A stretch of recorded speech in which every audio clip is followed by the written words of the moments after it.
Good evening. Everybody hear me? I have 7 o'clock. I received emails from Paul, Eric, and Mike all saying that they would not be able to make it tonight. So the 4 of us are the only people coming. So I think we can begin the meeting. It is 7 o'clock. This is the time and place scheduled for the April regular meeting of the Royal Oak Planning Commission. And I'd like to call the meeting to order at this time. First order of business, we'll have the roll call. If people with the commissioners will state their name and state the location they are currently in for the record.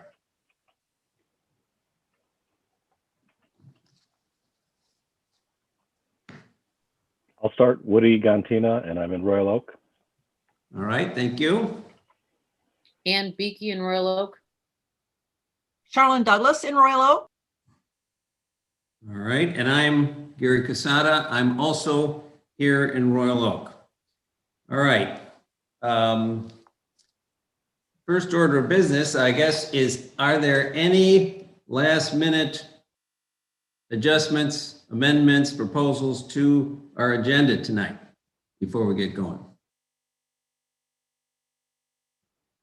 Commissioner Douglas. Yeah, I would be disinclined to discuss item G3 with 3 of us missing. So just on the face of it, I'd be inclined to table that, or not table, but postpone that to our next meeting. All right. We could either discuss that now or when we get to that item, but I appreciate that. It's a thought. All right. So I think we will. I think we'll talk about that when we get there. All right. Next order of business is the approval of the minutes for March 9th. If you've had a chance to look at these, I'd ask if the commissioners have a comments, questions, or a motion to approve the minutes.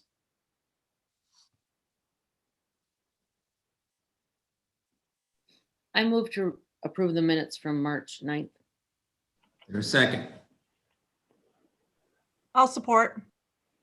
Support from Commissioner Douglas. Any discussion of this issue? Seeing no hands, I'll call for the vote. Commissioner Douglas? Yes. Mr. Gantina? Yes. Ms. Beakey? Yes. And I'm a yes. So the meeting minutes for March 9th, 2021 are approved. All right. Next order of business is public comment on non-agenda items. Do we have any of those, Ms. Schwanger, or who's ever in charge? Chairman Casada, Yes. there were no public comments called in this evening, either for non-agenda items or for any of your subsequent agenda matters this evening. Oh, all right. Very good. Appreciate that. All right. That means the next item is item E on our agenda today, old business. This is rezoning from neighborhood business to planned unit development and final site plan designated SP 210302. Mr. Twing. Good evening. That's correct. This is old business. It was at your last regular meeting. The Planning Commission did ask the petitioner to go back and provide some revisions. They have provided a screening fence across the north side of the public alley that runs parallel to 11 Mile. And they have provided an architectural seal on the plans. Those, I believe, were the additional requests from the last meeting. The staff report still lists the various deviations that were for consideration on the plan. And those are listed on the second page of the staff report. If you need me to go through those again, I will. But I think you've seen this a couple times, and the petitioners on the phone. Again, this is a rezoning request from neighborhood business to planned unit development. and you will be providing your recommendation to the city commission. All right. Do any of the commissioners need to hear Mr. Twing go through the staff report? I do not. Commissioner Douglas. Actually, this is a procedural question. So, Mr. Twain, there are 4 of us here. Are there, can all of our decisions tonight be made by a majority of the 4 of us, that is 3 votes out of 4, or are there any that require a majority of the entire commission? Well, and I did pull up the rules of procedure that were adopted, and I'll just read it. I think the only thing that would require more than a majority of those that are present is if you were trying to amend the master plan this evening, and that would require 2/3 of the planning commission. But what it says is a quorum, majority of the full membership of the planning commission shall constitute a quorum for transaction of business, and a majority vote of those present at the regular meeting or special meeting shall be an official action on all matters. So then, other than the master plan, you can pass all items this evening at 3-1. Well prepared. Thank you. All right. Just to make sure, anybody else? All right. And the petitioners are here. Good evening. Would you like to expand on anything that you just heard and tell us about what you've done differently with your plan? You're on mute. Mr. Chairman, I would suggest that the petitioner state his name for the record. Please state your name for the record. Thank you, Mr. Liss. Hello, my name is Daniel D. Martinez with Martini San Martino Design Group in Troy, Michigan. All right. Anything you'd like to discuss? In fact, we would like to hear you tell us about what's different about this plan than last month. The only difference from the last month is that we added the screen fence. We did track down the owner of that house that's to the north of us there. And he lived in Windermere and Royal Oak. John DePore, our builder, went there several times to knock to try to find him there. Left his business card in the mailbox and in the door. I think also wrote a registered letter, and we never heard back from them. So we just noted on the site plan that we will still continue, and with his approval or disapproval, we'll put the screen fence that we noted on the site plan. All right. And that is a vinyl fence. Yeah, we went to the solid vinyl fence because of we didn't want to impede any drainage back there. And also putting a major foundation on his property line. We just couldn't, that's why we went with the vinyl, just for the screening, a nice white PVC solid fence, 6 inches off the grade so he can cut the weeds under it, keep the grass clean. And it still provides a screen from our property to his property. And so these will be on fence posts, just to be clear. Correct. Yeah, be post, newel post with panels in between. And the foundations will be poured into the right of way, if I understand. Is that correct? Correct. Or right or just off the property line or on the property line, technically. And there'll be just, post dug holes with the fencing. All right. Thank you. Any other questions for the petitioner?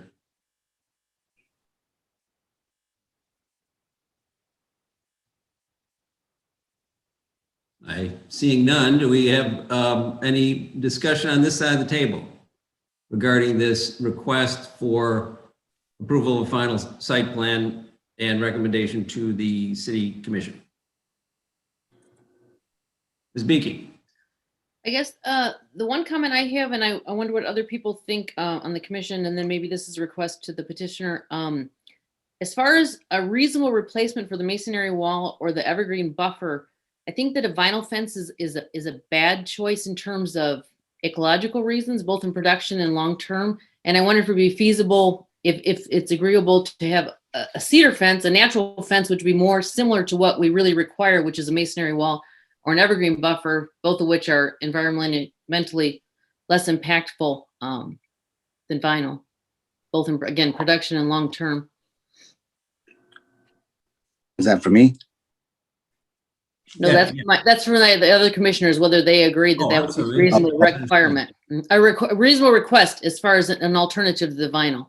Okay, any responses to Ms. Beaky's comment on the commission?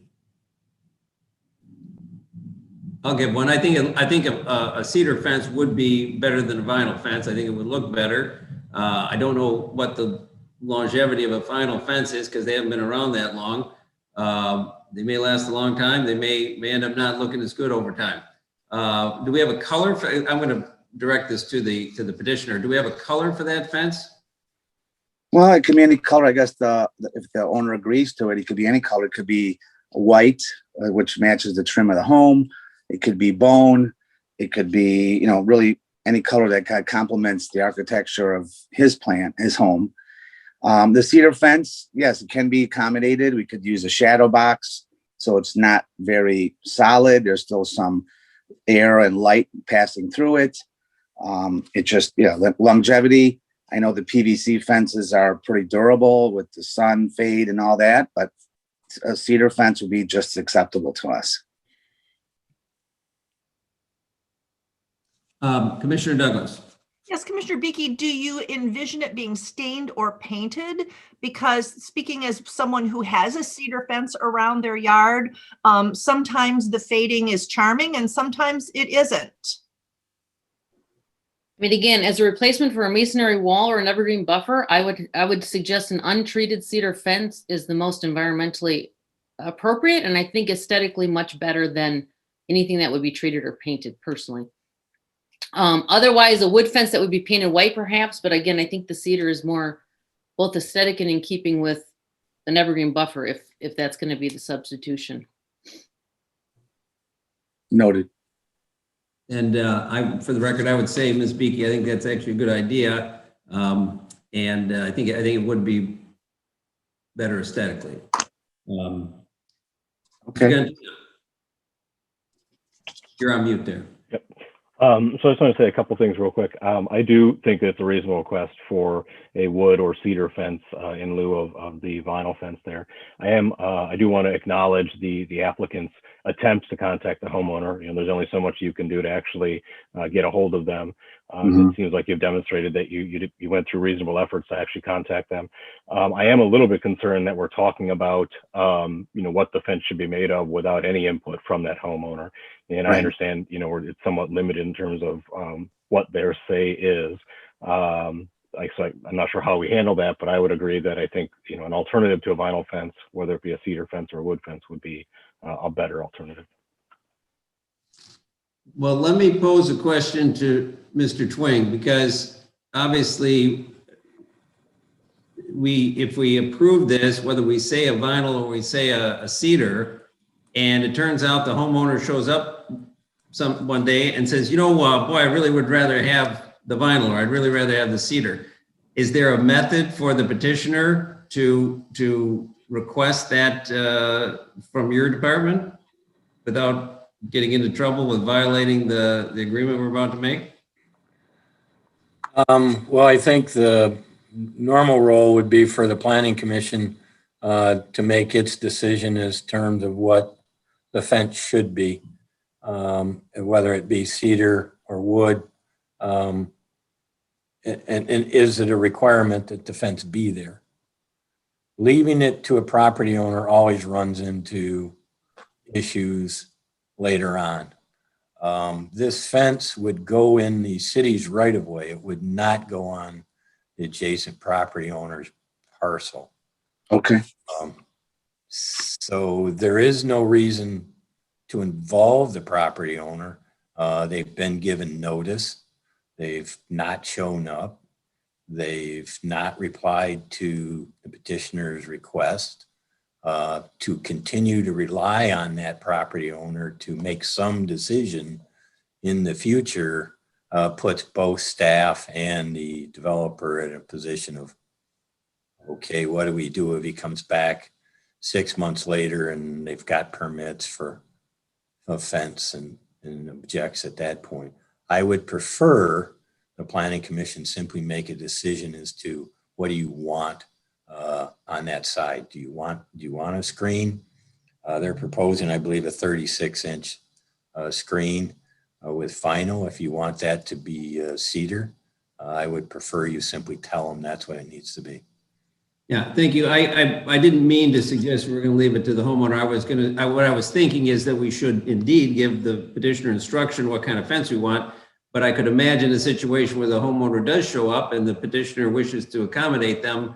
That's what the question was about. Is there a way to do that? But certainly I agree with, and this is a practical matter. Yes, I think this commission is going to give an approval with a definitive instruction on the fence.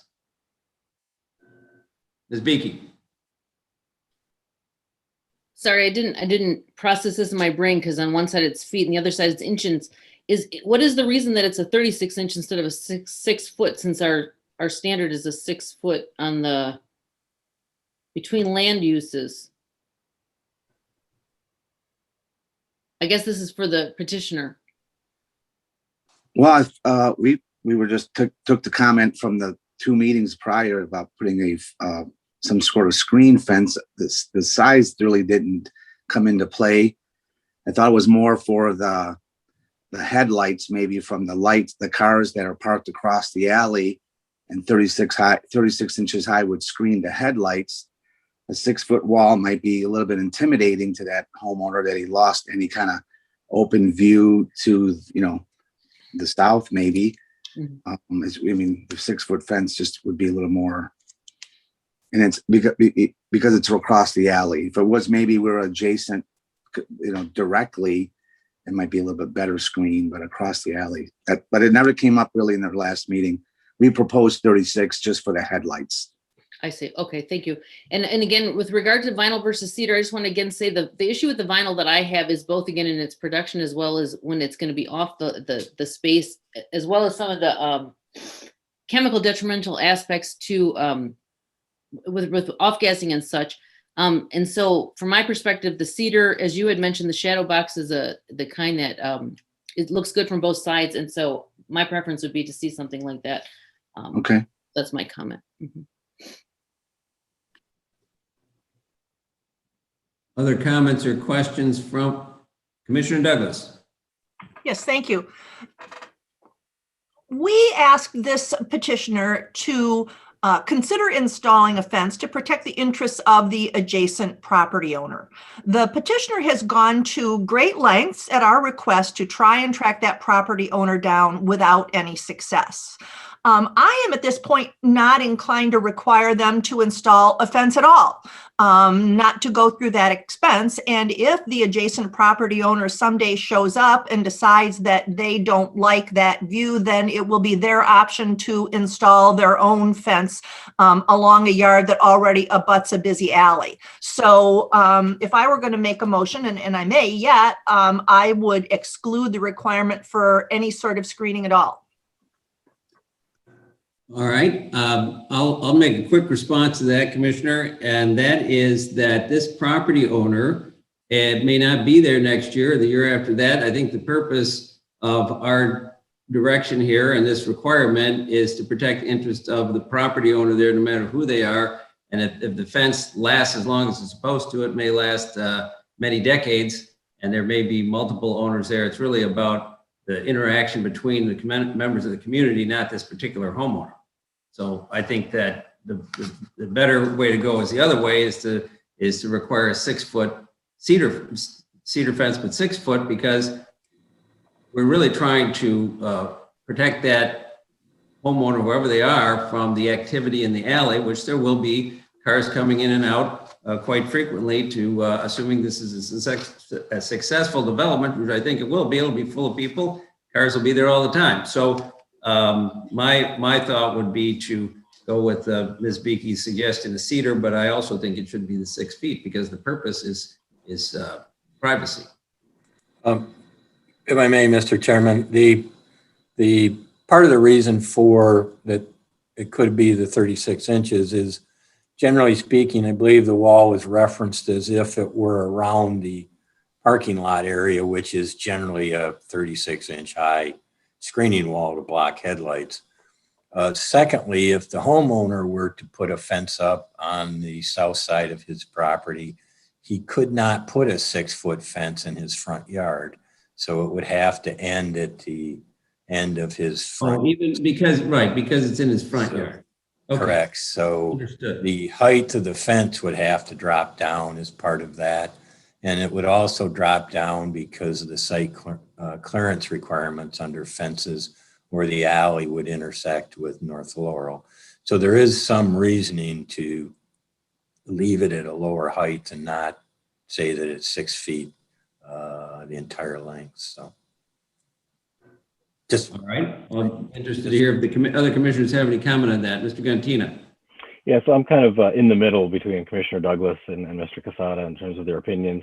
I do not, and thank you for the clarification, Mr. Twing. I didn't realize that it was fully going to be within the city's right of way versus within the other property owners' right of way or property line.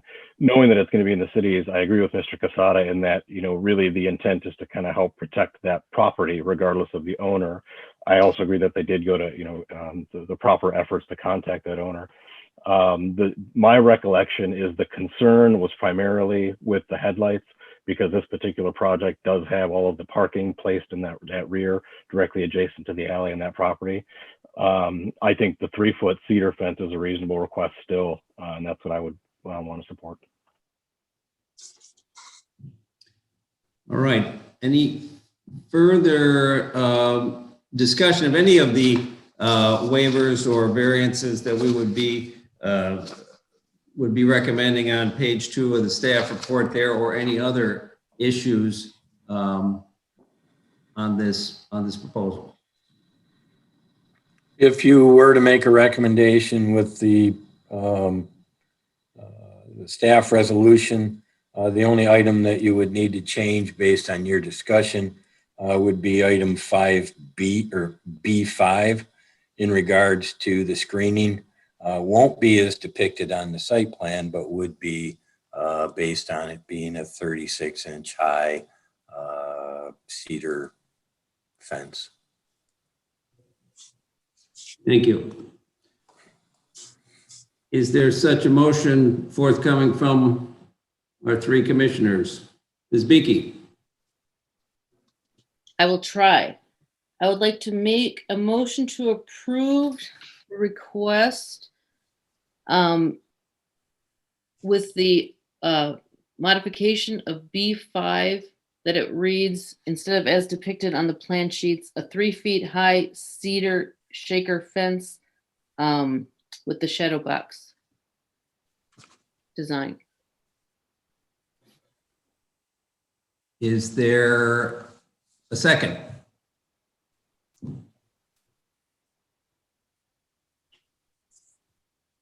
Mr. Gantina. I'll second. Okay, second by Mr. Gantina. Is there further discussion on the motion? Commissioner Douglas.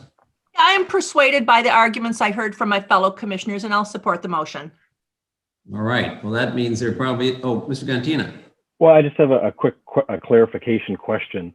The motion should be to recommend approval, correct? We're not approving this, we're recommending approval? That's correct. Okay, just want to make sure. All right. So, any other comments, discussion, questions for Mr. Twing? Ms. Beaky? Just a comment that I appreciate. I think that this corner is going to improve, and I appreciate the work of the petitioner on making some revisions as we've discussed this in these various meetings. And I look forward to seeing the result if it goes through with the city commission. All right. So, anything else? All right, I'm going to call for the vote on the motion, which is to recommend to the city commission to rezone the property PU to a planned unit development and to approve the final plan that is before us, including the discretionary items A through G with the amendment of B5. So I will call for the vote. Commissioner Douglas, Yes. Mr. Gantina, Yes. Ms. Beaky, Yes.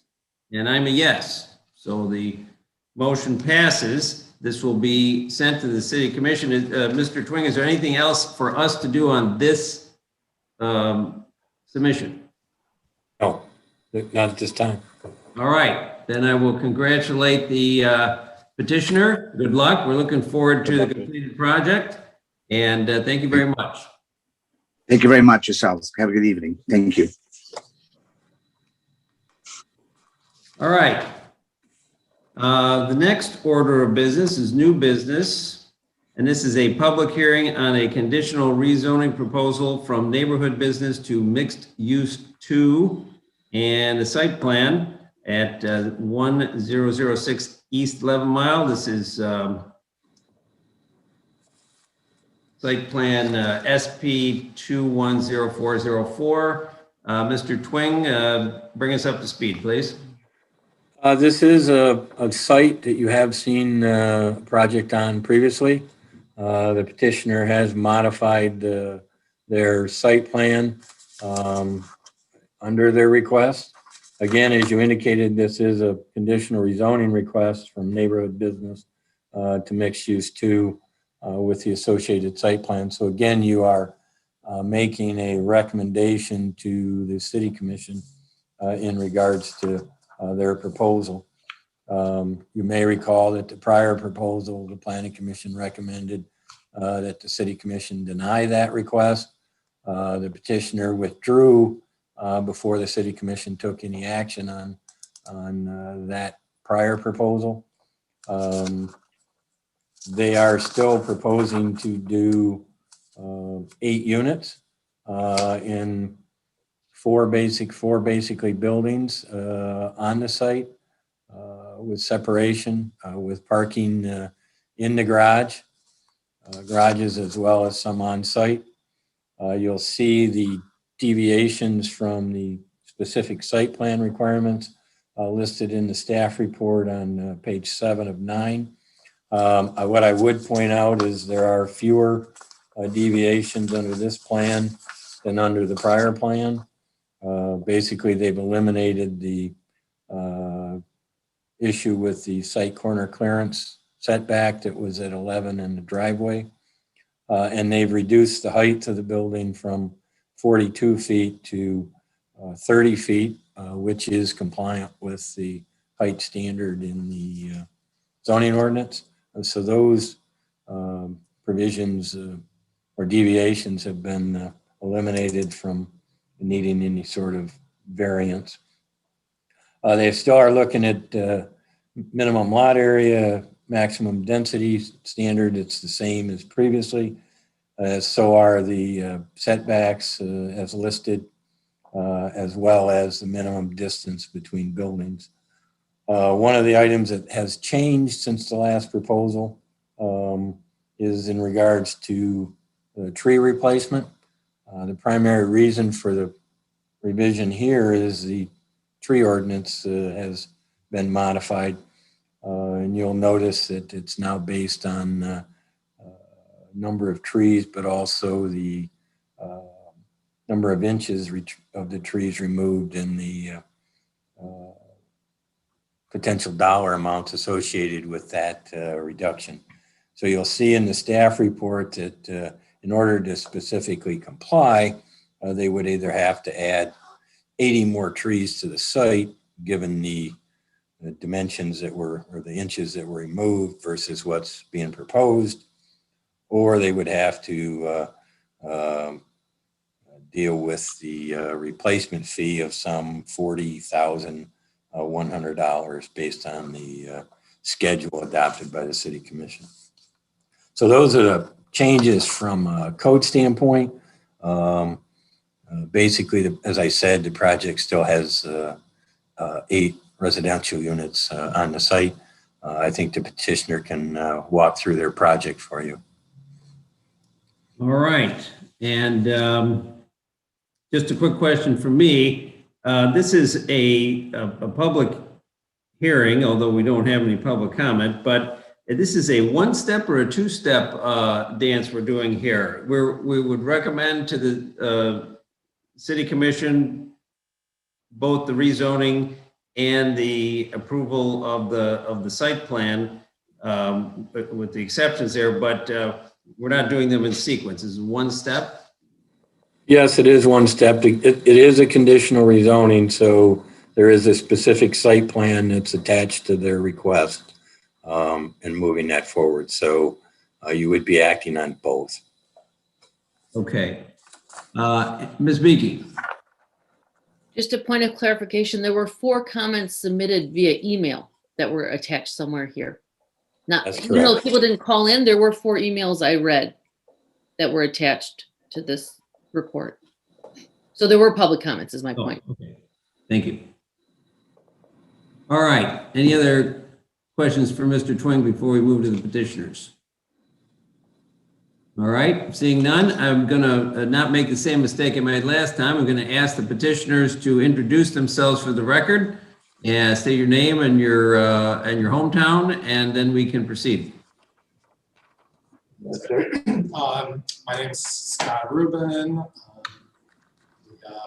The builders involved, I live in Royal Oak. My office is in Royal Oak. I've lived in Royal Oak for probably 15 years. 15 years, I have a property management business. I manage about 13 apartment buildings throughout Royal Oak. I've built some homes in Royal Oak, and this would be the first multi-dwelling development in Royal Oak. Next. I'm Mike Gordon, Moisey Gordon Associates Architects. Been in Royal Oak for some 30 years. We're the architects for the project. And also with us is Myron Rubin, who's one of the other partners in the business, and my associate Evan, whose last name I can never. Yeah. He's one of the associates at the firm, and he's helping us with the presentation tonight. Does that cover everyone? Well, I would like to get the gentleman's last name for the record. Oh, It's Wojtkevich. You need me to spell it for you? It's WOJTKIEWICZ. All right, thank you. Email it to you if you want. Okay, thank you for that. All right, Mr. Gordon, please proceed and tell us about your project.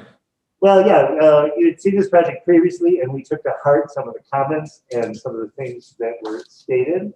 I think one of the biggest changes was reducing the overall size of the units so that we could reduce them to meet the 30-foot height criteria. Also, we took and made it into 4 separate buildings. A couple things. One, with the reduced size and height, every unit's a corner unit, so it really makes the units very nice that they have windows on 3 sides. The scale of the buildings will look smaller than when we had the larger 4-unit building on the one side of the property. It also allows these buildings to be constructed. As we all know, there's a lot of challenges in the building industry right now. So I think this project will evolve, to take a little bit longer to construct than originally anticipated. The supply chains have become a real issue. They had purchased the property. The structure was on the site was considered unfit for habitation pretty much when they purchased it. So that building was demolished. It was a 5-unit apartment building. So that was on the site for a number of years. It was demolished a couple of years ago. So after our study, after taking all that information, we tried to resolve, like you said, we've reduced the number of things that we're asking for this evening. We think it's a very reasonable approach. And we're still thinking that it's going to be a good product. We increased the rear yard with the 1 foot so we could have the code complying 20 feet. There was a concern about the parking, that it doesn't meet the ordinance for maneuverability. And it was suggested that those 2 parking spaces be given up. We'd rather work with the engineering department to see if we can come up with a way to make those 2 parking spaces work. One of the issues is there's a piece of sculpture on site, and the way it's been placed is impacting that. But I think we can work with engineering to come up with a solution And even perhaps those two become designated compact car parking spaces so that that can help with the compliance. The buildings will be detailed with a lot of environmentally friendly features, including the charging stations in every unit. We're looking at cladding and materials. There was a comment made earlier about vinyl fencing. We have a source for recycled vinyl fencing that we want to use. We have sources for locally sourced products, including tile. So we're going to try to come up with a list of everything that we can do to make these buildings very friendly to the environment, including low VOC paint. And again, we are working diligently because that also, from a marketing standpoint, a lot of people in the environment are looking for those kinds of things. We think these buildings are great given everything that's occurred because a couple of them have flex spaces. The live and work at home features, I think, are going to continue beyond the pandemic. And a lot of people, clients, I have a lot of clients that have already said that their contracts for their work environment, they're going to be working at home for at least the next 2 years. And I think it's beyond that. Some of the other issues, we got rid of the waste receptacles. It's all going to be handled internally. Like we said, the corner vision element was taken away. And I think that covers pretty much. We think it's a product that will be welcome in the community, and we will answer any questions that you have. Thank you. All right, thank you. Are there questions for the petitioners from the panelists? Commissioner Douglas. Just would you confirm that you understand the tree fee of $40,100 and are prepared to pay that as part of this?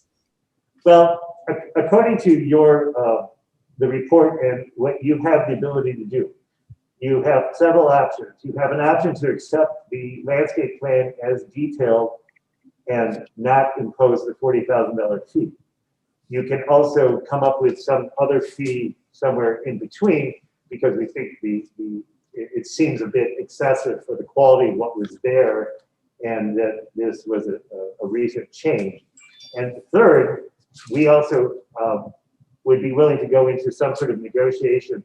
Like the client has stated, they own 13 properties around here and would be willing to come up with a list of properties where they would also enhance the landscaping on those properties in lieu of paying the fee. So I think there is some flexibility. We understand the number, we understand what's generating it, but we think, as stated, to try to add 80 trees to the site would not be physically possible. So we were looking for some guidance and perhaps some direction that can be a good solution for both the city and for the client and for the environment. Thank you. Okay, thank you. I guess that would prompt me to ask a question, Mr. Twing, because that isn't really something that we can probably accomplish tonight if we wanted to do such a thing as negotiate regarding other properties that aren't before us, but nonetheless owned by the petitioner. Is there a process for doing that, Mr. Twing? Well, I believe if you can identify what your recommendation would be to the city commission, and if your recommendation was to plant 80 trees on the other sites or provide a plan for providing some sort of equivalence to meet the intent of the ordinance, and you added that as a condition going to the city commission, staff would require that they submit that plan prior to the commission reviewing the proposal, and the city commission could decide whether to accept your recommendation and approve it with that modified or with that plan, or the city commission could decide that they appreciate your recommendation and impose the fee. So ultimately, you're providing a recommendation to the city commission. So I think you can come up with a recommendation tonight if you choose to, as what you would prefer to see them do.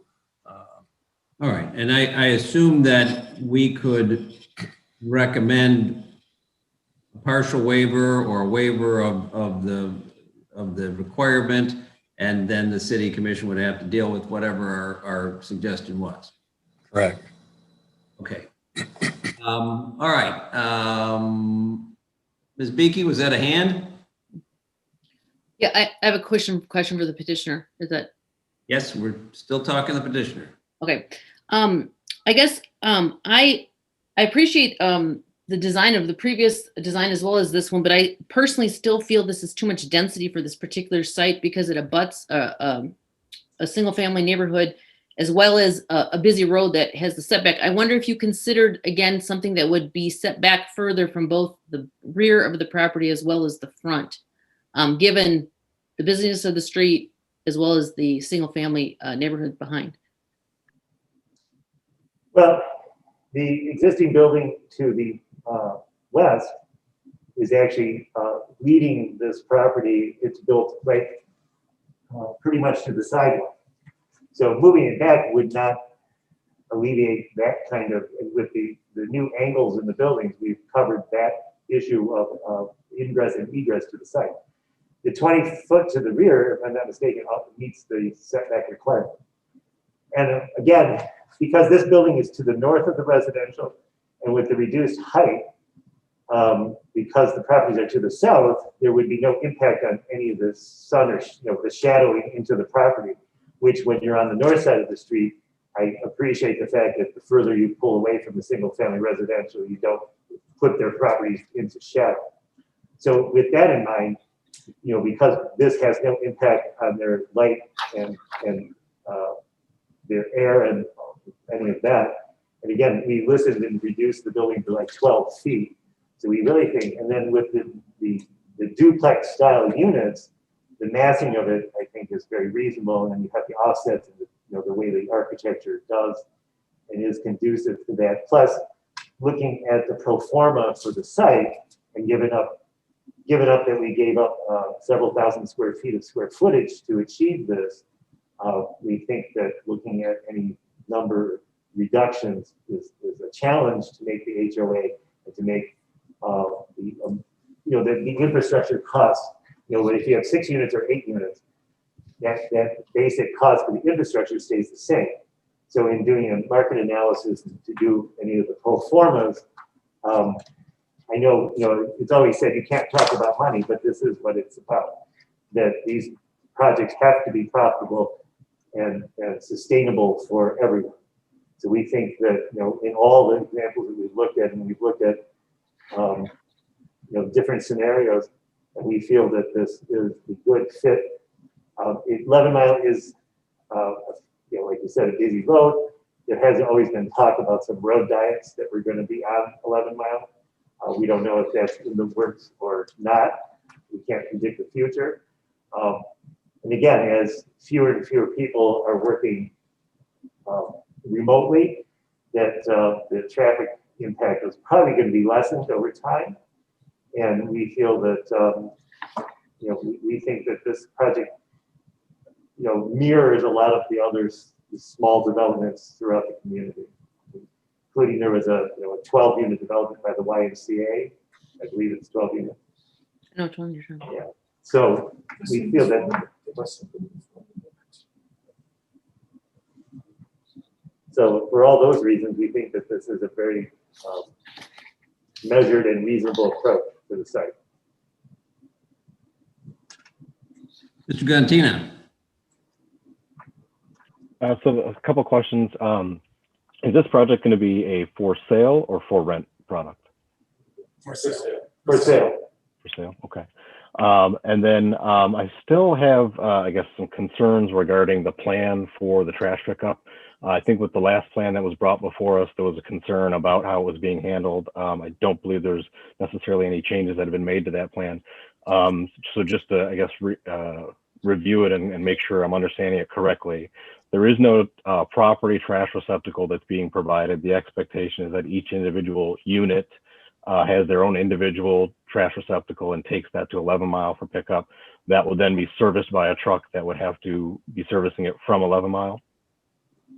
Not necessarily. It could be privately contracted, and it could be part of the HOA for the condominium association, that they simply put the containers in front of their garage doors or on that sidewalk area in front, and then a private contractor would pick it up. They currently, and don't touch with your management.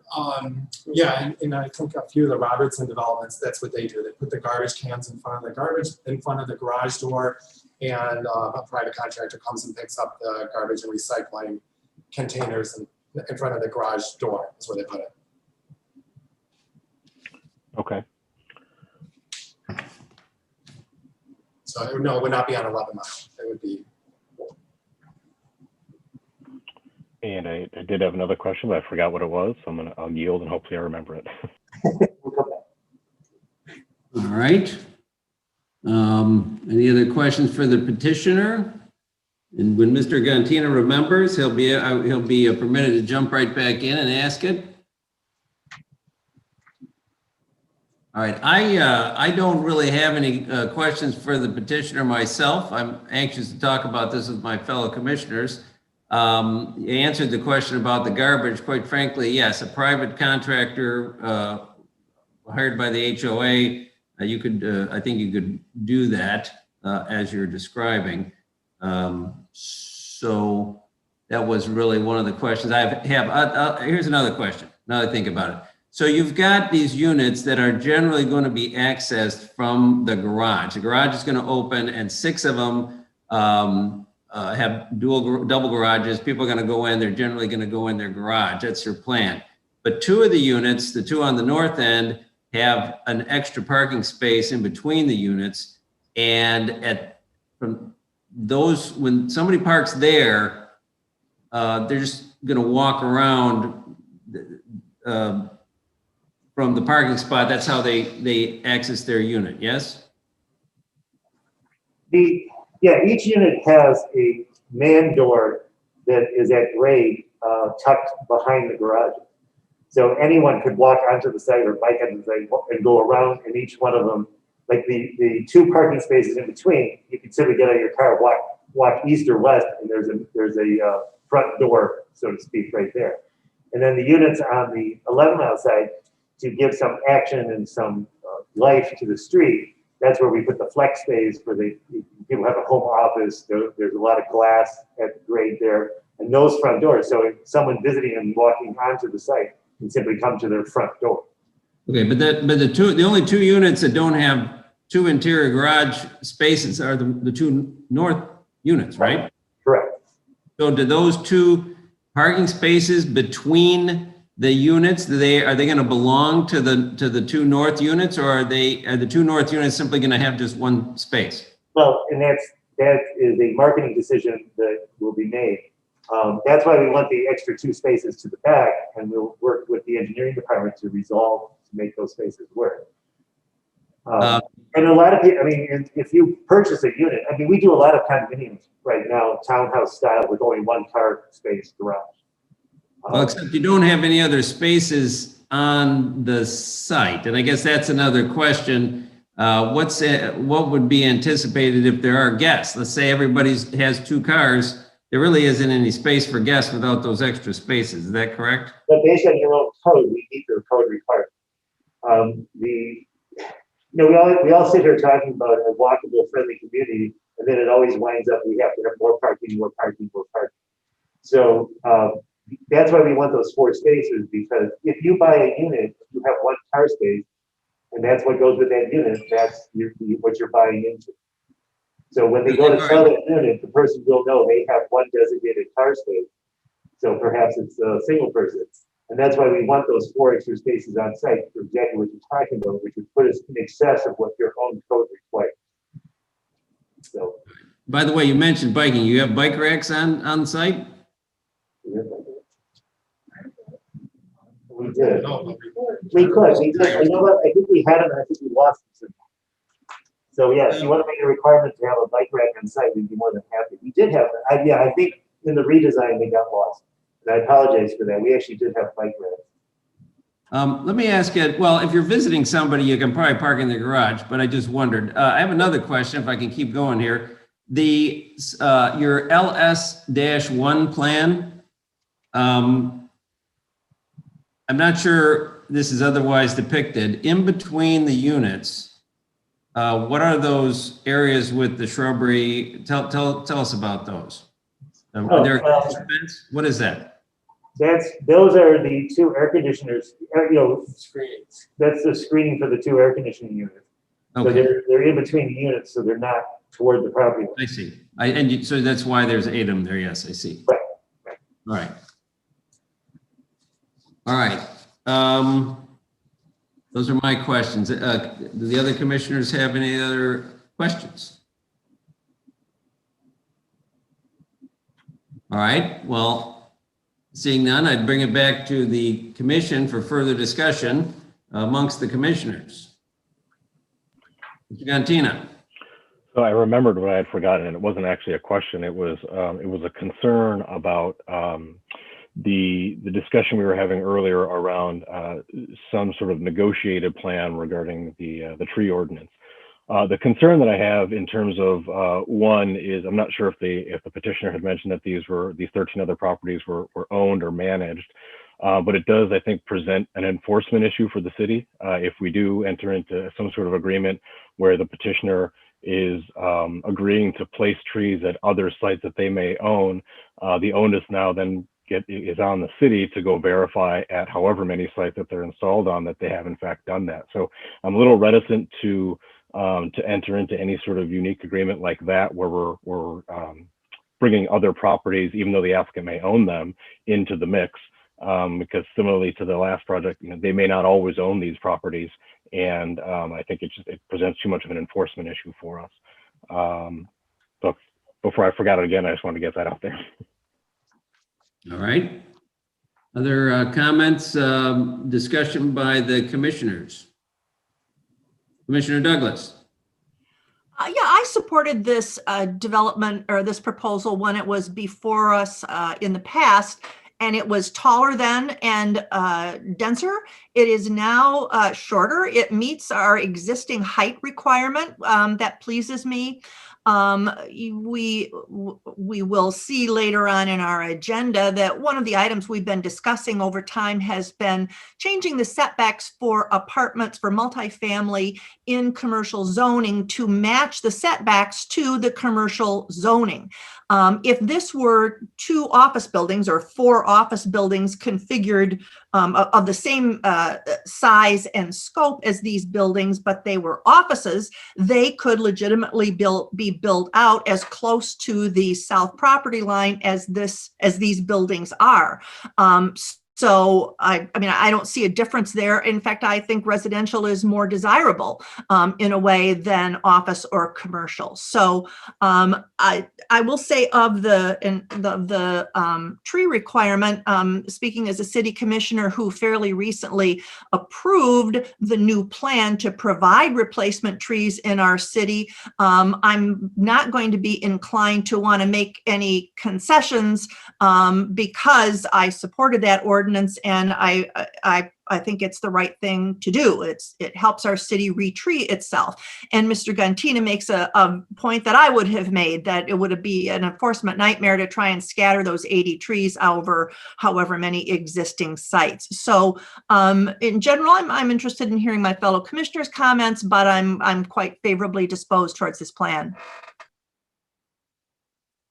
Ms. Beege.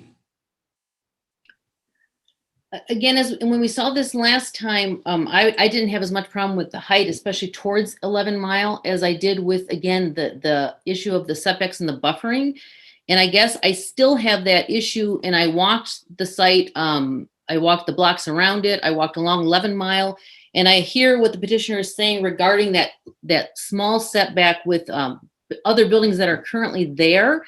I personally think, again, the setback from the sidewalk is important. And if we're going to have new construction, I would like to see our buffers expanded, both for environmental purposes of having more green space, but also, again, even in these COVID times, but even not, 11 Miles a busy road. And I do disagree with Ms. Douglas.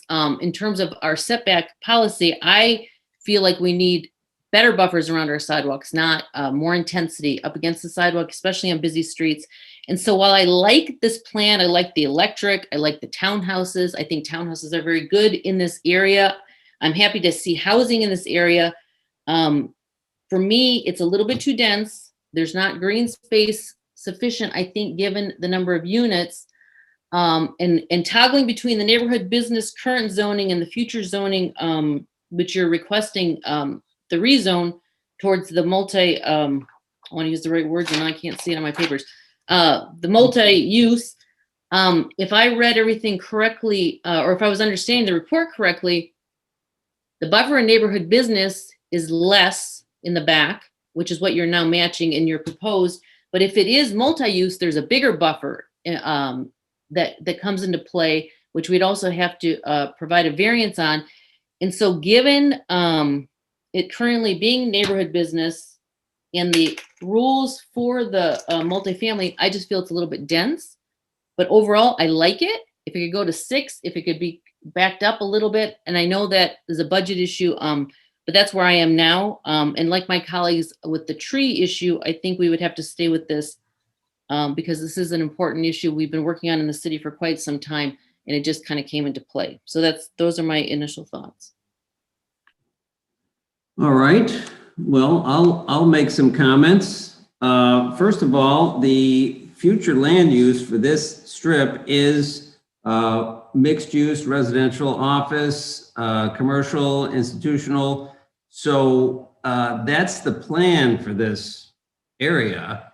And they brought us a residential project. You're going to expect, in order for it to work, it's going to be dense.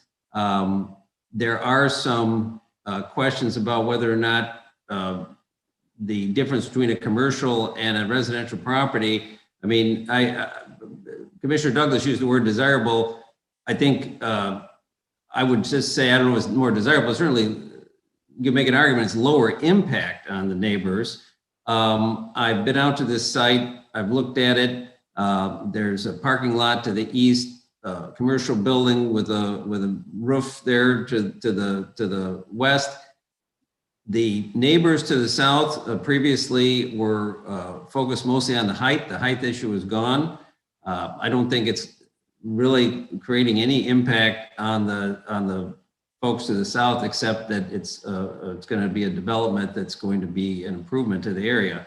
The closeness to the sidewalk disturbs me a little bit. I wouldn't mind to have a little more space there, but we have other projects right there on 11 Mile that are very close to the street. Likewise, we have a petitioner who has handled the corner site issue, and I think they've provided us with a lot of greenery, even though it's not 80 trees. And the other thing I would say about the tree ordinance is that I believe the petitioner made the comment that not all these trees that they cut down were even alive. Now, I don't know how you verify that, but it seems to me if you cut down a dead tree, I don't know what the ordinance says about that. You have to replace a dead tree with live trees. I don't know the answer to that question. My inclination would be to support this project and also grant some relief on the tree ordinance based on what I just said about the previous trees. Perhaps the commissioners can consider that something like maybe require them to put 40 new trees on their other properties and negotiate that with the city commission and the department. So those are my comments, but overall, I think that this is a kind of project that's going to end up on 11 Mile because that's what the future land use is calling for. Mr. Gantina. So I concur with a lot of the thoughts that were already shared. I believe this is a better project than the previous product that was brought to us. They did respond to a lot of the major concerns that were raised with the previous version of this. I'd be inclined to support it as well, with a few caveats to that statement. I'm always looking towards sustainability and those elements of the project. The petitioner had offered up, I'm not sure if this is something that is stated on the site plan as something that is absolutely going to be included, or if it's something that they're looking into in terms of the vehicle chargers. I definitely would be supportive of figuring out a way to add the bike racks that apparently had been removed at some point back into the plan. And then I would also be in favor of approving this if we require that some sort of agreement that the trash service all happen on the property and not happen on 11 Mile to avoid any safety issues.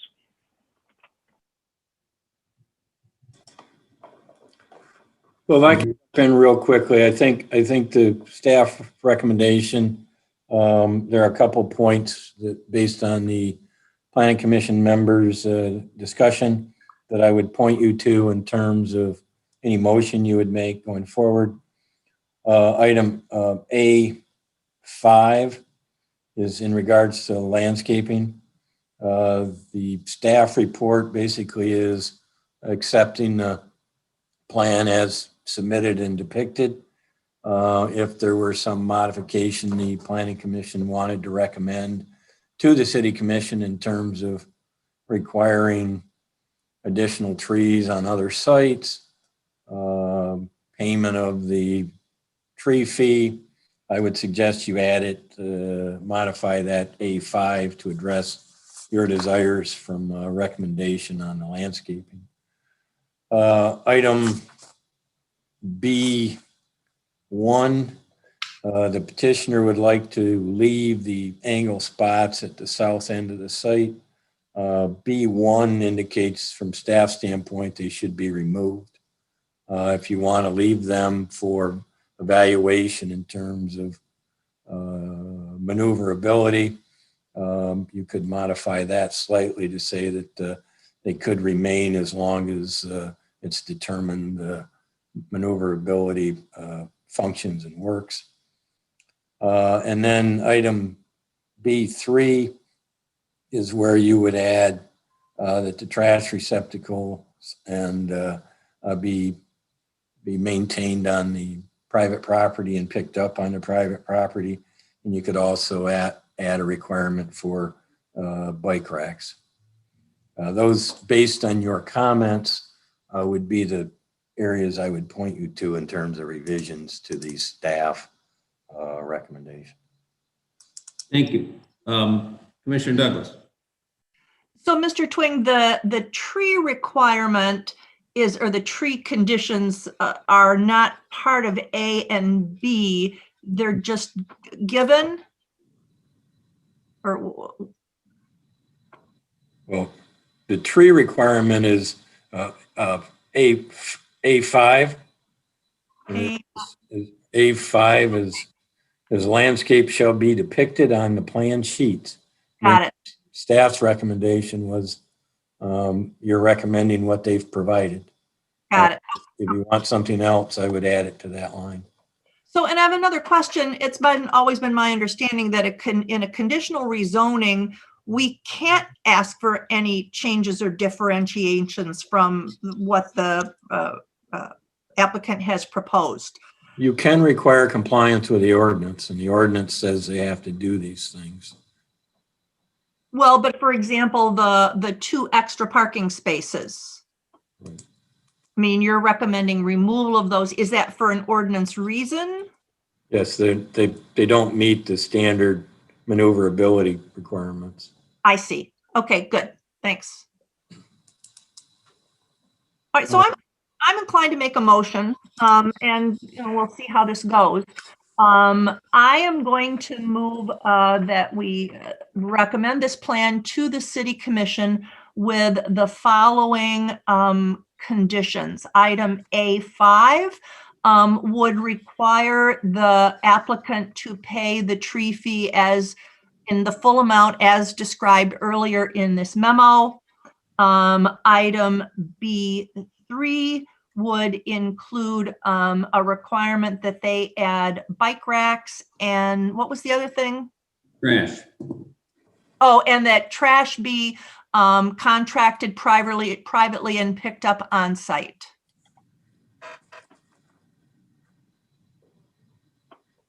Is there a second? Mr. Gantina. Yep, I'll second. All right, there's a second. Now, before we dig into the discussion, I have a couple questions here for Mr. Twing. I noticed that B2, sub 2, just I'm curious, says show the correct building and site layout on the engineering plan.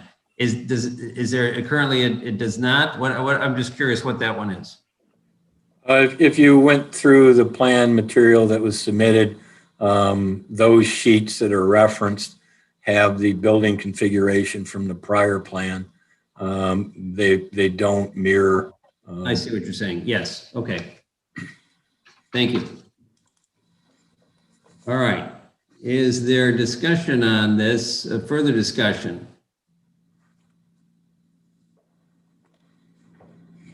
All right, Ms. Beakey. I'll just make the comment that again, while I'm 80% there on the plan, but given again, what I would see is better spacing from 11 Mile and in the rear, I'm not inclined to support, but that probably won't necessarily impact the outcome. Well, I guess we're going to find out. All right, my comment is that I haven't seen us impose the tree ordinance on anybody to this degree, and I'm just curious, does any of the other panelists or Mr. Twing know that we have know the history here? Have we had this sort of an application of this tree ordinance on other projects? Just curious. Well, from my standpoint, this is the first project since the tree ordinances with the fee was adopted. So the answer would be no. All right, so we're in new territory here. So, all right, well, I just have to say I have some questions in my mind about that. Again, given what the petitioner reported that some of the trees weren't alive. But on the other hand, I think the project is a good one. I think that I would like to support the project. And I guess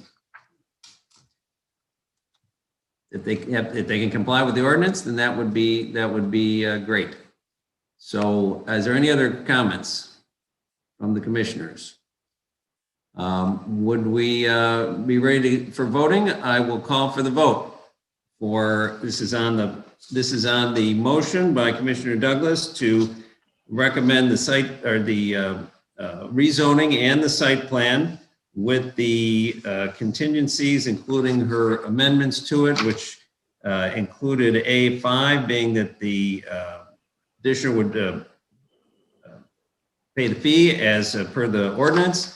And under B3, that there be trash pickup be privately contracted on the property, and there be bike racks. Commissioner, did you speak to the issue of the 2 parking spaces in your motion? I did not. I did not.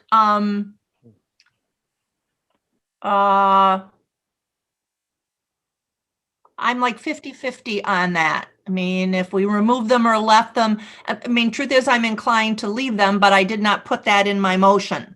So if somebody wanted to, well, I could introduce an amendment to my own motion, couldn't I? I think so. Well, we're not as formal in the small assemblies under Robert's rules. You can simply modify your motion to include it if you'd like. Yeah, I'm gonna do that. Modify my motion to strike item B1.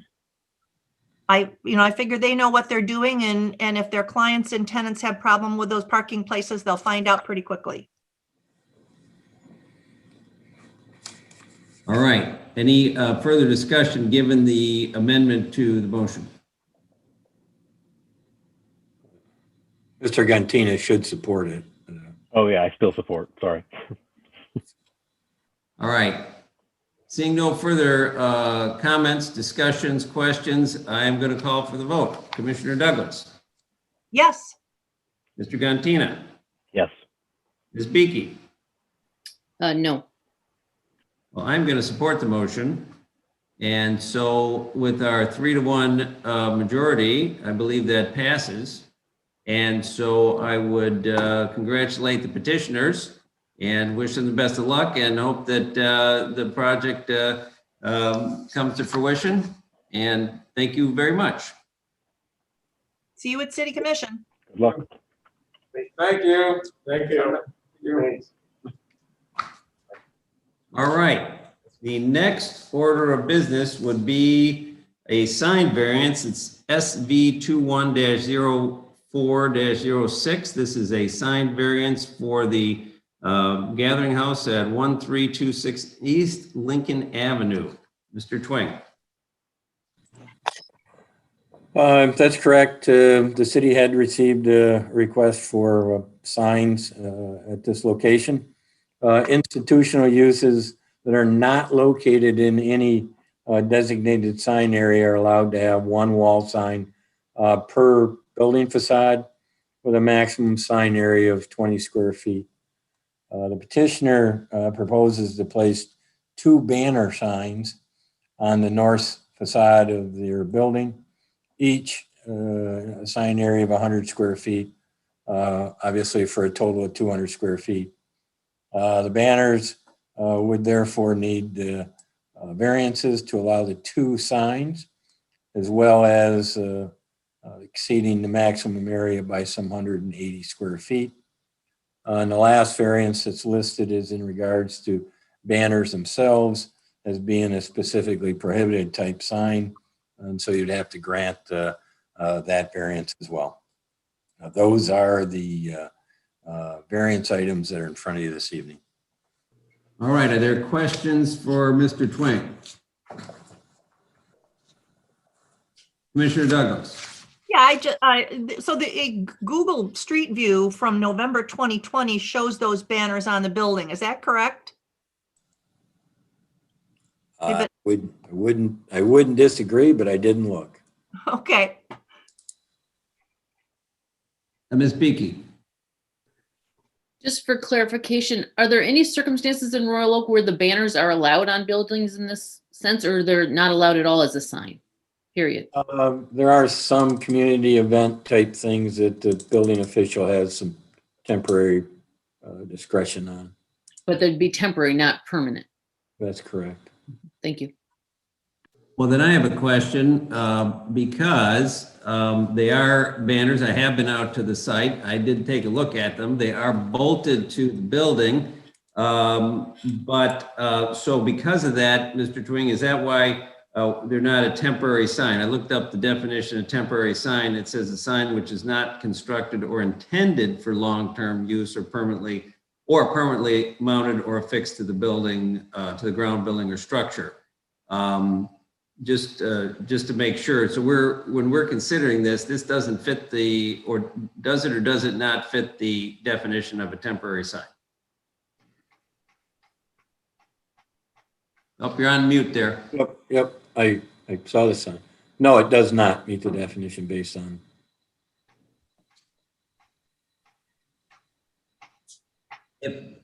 Okay, I guess let's hear from the petitioner. If there's no more questions for Mr. Twing, I may have further questions for you, Mr. Twing. But if the petitioner could introduce themselves, state your hometown, and then we'll go from there. Good evening. First of all, let me apologize for my voice. I'm fighting off COVID, so my voice is a little rough. So if you have a hard time hearing me, let me know and I'll try to reiterate something. Also, Pastor Terry was supposed to be here on the meeting. Unfortunately, he has COVID as well. He's in the hospital on a ventilator. So my name is Brad Stewart. I will be representing the Gathering House this evening. What we are asking for, we rebranded the church. We want to be a beacon of hope in the community and a resource for the community. Through the rebranding process, our plan by September is to have new architectural plans for a remodel. However, we are holding services during the interim time. We are, what we're doing is we're asking for a temporary variance for the banners to allow the community to know we're there while the planning process is taking place for the permanent solution. So we're asking until September. I know you mentioned that the banners are fixed to the building. They are bolted to the building, but they're not permanent by any chance. They're 4 screws on each banner that we plan on taking down if you allow it in September. So we just want to gain awareness in the community while we're currently holding services and working toward our plan for our permanent solution. All right, well, I guess I have another question for Mr. Twing, if I might. Is there such a thing as a temporary variance? You can grant a variance with a condition that it be removed at a period of time in the future. So yes. All right, thank you. All right, do we have any other questions for the petitioner? Commissioner Douglas. So these signs have been up since November, right? Yes. But when I look at the building, the letter from the building department is in January. So did they, come to you and say, hey, where'd those banners come from? Yeah, what happened was, to be honest with you, none of us are builders or architects. We're pastors, and we got a little ambitious. We threw some banners up, not knowing that it was a violation. We got a letter stating that we can't do that. And we were guided through the process of requesting a variance. That's how it happened. Okay. That explains it. Thank you. Thank you.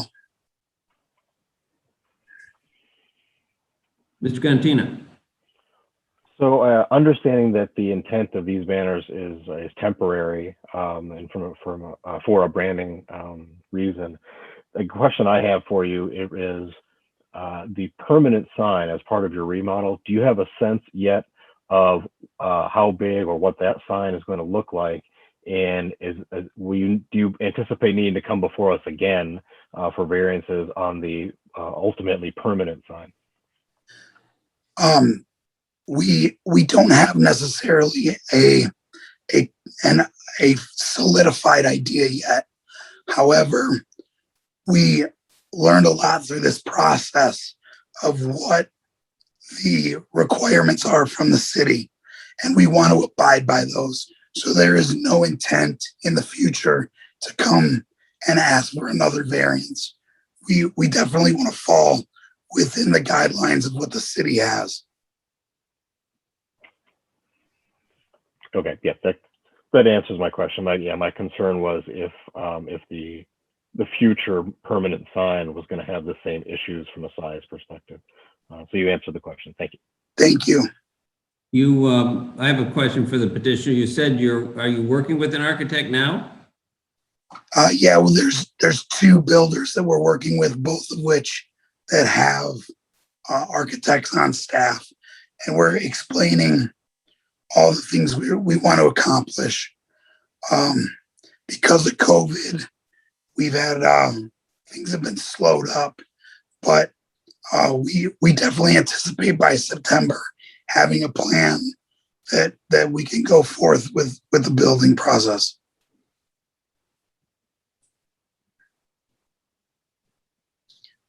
All right. Any other questions, comments? Ms. Beakey. How long have you been in the building? And was there a time that there was no sign or? Sure. So the ministry that I work with, we acquired It was Memorial Free Will Baptist Church, and they were their pastor was retiring, and they had dwindled down to 2 members. Our ministry acquired it, and we took over in September.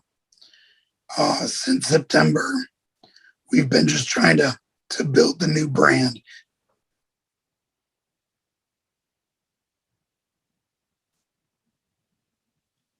All right. Other discussion? I guess I'll make a couple comments. Obviously, the banner signs they don't look permanent. I would think that they would be considered temporary. They look like, we're having a sale, come here, so my inclination, just speaking to my fellow commissioners here, is that the signs do not look terrific. There is a monument sign. There probably are other ways to put up actual temporary signs on the lawn or something like that to attract attention. But I think we have a petitioner who I do believe innocently erred here. And so I'm inclined myself to show some mercy here and let them keep their signs up until September 1st. But that's just my thinking, and I'd be interested to hear what the other commissioners should have to say. Mr. Cantina. So I would tend to agree with that. I'm definitely comfortable with a temporary variance, understanding that I think it was a simple oversight, not a malicious intent on their part. I do think having a September 1st cutoff to the variance is appropriate as well, even if the planning and design process for the remodel takes longer. The intent, as I understand it again, is for to communicate the rebranding. At that point, those banners will have been up for 12 months. I think the intent of that temporary sign will have been met by then. So even if the signs need to come down, but your remodel hasn't started, it seems to me to be an acceptable solution. Thank you. Any other comments? Ms. Beakey? Again, given the circumstances, I would be inclined to agree with that, but maybe add the caveat, if those signs become weathered or torn or anything like that, that they would come down sooner. But in good faith, assuming that the right kind of sign is going to come that will be compliant with the ordinance, that they could remain on a temporary basis. I might be inclined to go a little shorter than that. But again, given that if there's an anticipated remodel that would include a sign with some other work, I could go along with that. Again, if they're removed, if they're damaged. Thank you. And I guess I'll just throw this out. The thing is that this is some of my reasoning here, is that all houses of worship are tight on money, and if we make them take the banner signs down, and they'll have to spend more money to put other temporary signs or other things up. It's just unfortunate, because had they come to us right away, they would have known that, and they wouldn't have spent double the money. So I'm disinclined to force that on them. So that's another reason why I'm suggesting I guess it's a variance on the condition that they be removed on or before September 1st, or before September 1st, I guess that would be. But I can't make a motion, so. Commissioner Douglas. I will make that motion, that we allow these signs to stay in place until, give them a temporary variance until September 1st, 2021. Is there a second? Second. Mr. Cantina seconds. Any further discussion? All right, I'll call for the vote. Commissioner Douglas. Yes. Ms. Beakey. Yes. Mr. Cantina. Yes. And I'm a yes. So the motion passes. You have a variance on the condition that the signs come down either on or before September 1st, or if they become weathered, one or the other would have to come down. And we wish you the best of luck. We certainly wish you the best of health. We certainly are thinking about your pastor, and hopefully both of you recover fully, and and we wish you the best of success. Thank you all very, very much. I really appreciate it. Good luck to you. All right, Thank you. Take care. All right, the next order of business would be another sign variance, and that is SV 210407. This is a request for a sign variance at 30575 Woodward Avenue. Mr. Twing. This site is on the west side of Woodward, southbound side. The petitioner applied for wall signs, one on the east front facade, one on the north side facade. Given that there were already existing wall signs on both of those facades, the petitioner will need a variance to allow 2 wall signs on each facade. In addition, as you see in the staff report, the maximum permitted wall sign area for each facade is 100 square feet. On the east side, they're exceeding that by some 42.25 square feet. And on the north side, they're exceeding that maximum by 67.5 feet. So those are the variance requests that the petitioner is requesting that the Planning Commission consider.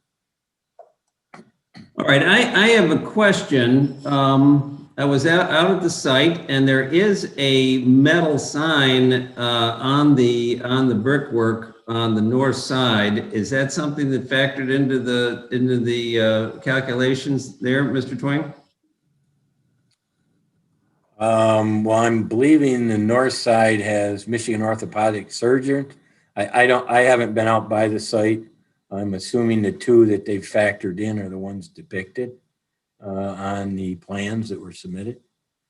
If there's additional signage, I'm not sure it was. Okay, well, I guess I bring it up because I didn't know that may make a difference in our discussion, and so I couldn't tell from the staff report or the letter denying the request whether or not that was part of it. I would say that if there's another sign on the north side other than those depicted in the drawings, it was not, because if I do the review and math of the signs, it's limited to ones that are depicted. In addition, there's only 2 being requested. So if there's a third sign, it wasn't part of the building department's review. Okay, well, I guess Ms. Schwanger, are you there? Yes. Would you please enable me to share the screen? Oh, yes.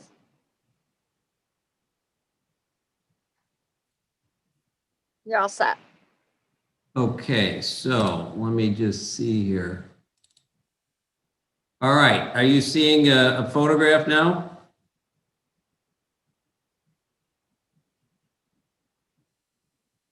I am. Okay. Whoops, I hit the wrong button there. I had to admit somebody. But yeah, this is a picture I took today. This is a metal sign on the brick. I just wondered because there's the sign up on top and there's the sign here. So I don't know if that became part of it. So anyways, there's also another monument sign. But at any rate, let's hear from the petitioner. Please introduce yourself, where you're from, and tell us why these variances are needed and justified. Thank you for your time. So my name is Zachary Vopel.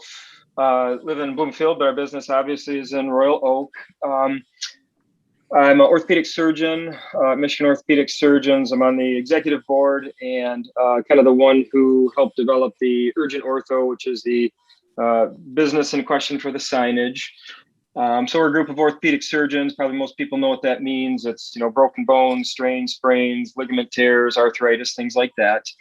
The new business that we have opened is called Urgent Ortho. It's the only after-hours musculoskeletal or orthopedic specific walk-in urgent care clinic in southeastern Michigan that I know of, and we're proud to have opened that in Royal Oak. The impetus to do it really, strangely enough, was COVID. Last March, when things kind of hit the fan, we had so many patients coming in telling us they were terrified to go into the emergency room. They didn't want to sit around for hours in a crowded emergency room where there were COVID patients. So we had kind of thought about doing this for a few years, but last March we said, well, maybe this is a great service to our patients in the community. So we did it. We went forward with it, and it's been successful. And patients in the community have been appreciative, and we've had great feedback for that as a way to kind of keep patients out of the emergency room in the bigger hospitals in a COVID-safe manner. So I'm an orthopedic surgeon by trade, but I've learned a lot about zoning and signage, more than I expected to. So the reasons that we're asking for the variance, one, it is a separate business. Even though it's an orthopedic business, it's after hours, so it runs during different hours than our normal schedule clinic. So it's the second business in a rather large, 16,000 square foot building. We think that visibility of the signage is important. This is, due to the urgent nature of the, conditions people are coming in with. Certainly they're not life-threatening, but if somebody's sprained their ankle, torn a tendon, broken their ankle or wrist, or they have an infection, they're in pain, they're stressed, and they're looking for a place to go. And currently we just don't have a great way to to display that on the building. One of the variances on the east side is actually for a lighted sign, which we currently don't have. And like I said, a lot of this is this all is after hours. So during much of the year, this will be open during not during daylight hours. It'll be in the dark. So it's really the only way for people to see it is with a lighted sign. So those are the main reasons we're asking for the variance. We're proud of the business and, happy that it's in Royal Oak and happy that it's a COVID-safe option for people with musculoskeletal injuries to avoid the emergency room. So that's what I have to say. Thank you for your time. We certainly respect your efforts to, have things look beautiful in Royal Oak. That's exactly what we want. For our business, we want something professional and respectful. And we're willing to, pay for it and get a professional company to do it. So it does look good and is respectful to the community. All right. Are there questions for the petitioner from the panel? Ms. Beakey. So you, when did the business start? And then to the point of the picture that Mr. Casada showed, will that sign be taken down when you put the new sign up? Started last April is when we initially started it. And, we didn't really kind of go forward with the expensive signage because quite honestly, we didn't know if anybody was going to show up. So now that the business is, financially stable and viable, we want to, make sure people know that that it's there. Because like I said, we think it's a great service to the community, especially given the current COVID environment. To my knowledge, the sign that's on the side of the building wasn't part of, what the commission looked at. That's just a sign with the doctor's names on it. It would include the current Michigan Orthopedic vinyl sign and then a smaller vinyl sign below that with the Urgent Ortho logo on the north-facing side of the building, and then the east-facing side of the building, which wasn't shown. That's the part where it's the lighted sign, so it can be seen at night.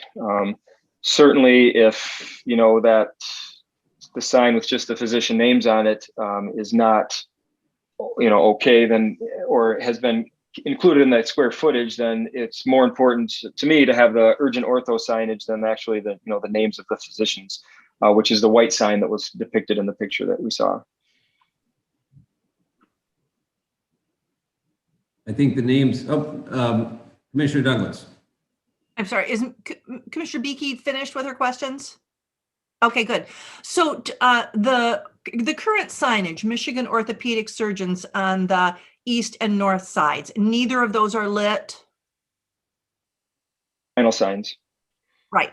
And what you're proposing is an additional non-lit vinyl sign on the north side, and then a lighted sign on the brick portion of the east side. So, okay, thank you.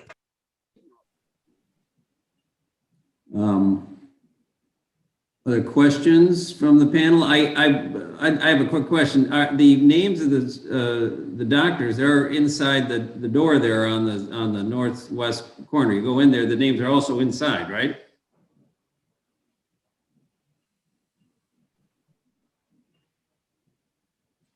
That sign has, been there. And again, it's, to me, the importance for us is the urgent ortho sign and not the name. So if the sign with the physician's names on it is a problem, then, I would be happy to sacrifice that, in order to have the urgent ortho signage. That's much more important to us. Because like you said, that, they're also stenciled on the glass door as well. So. And we also have a monument sign post sign to the west of the driveway that also says, hey, here's the parking for urgent ortho as well, right?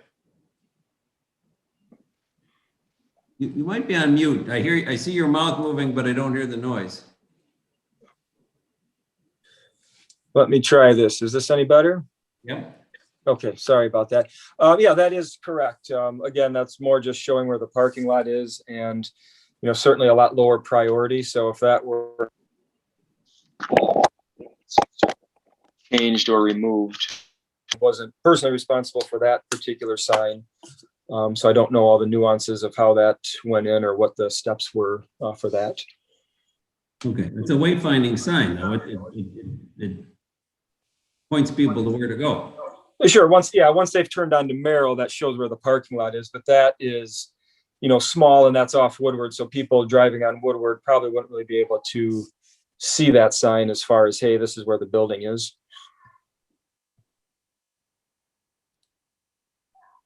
Right, and for the benefit of the panel, I'm gonna, if you don't mind, I take a second here. I'm gonna share again, and just. This is what I'm talking about. So you have, do people see the photograph? So this is both has Michigan orthopedic surgeons parking this way and the urgent ortho, and that's just in to the south of the road there to north of the building, just so people know. That is a wayfinding sign for sure. All right, other questions from the panel?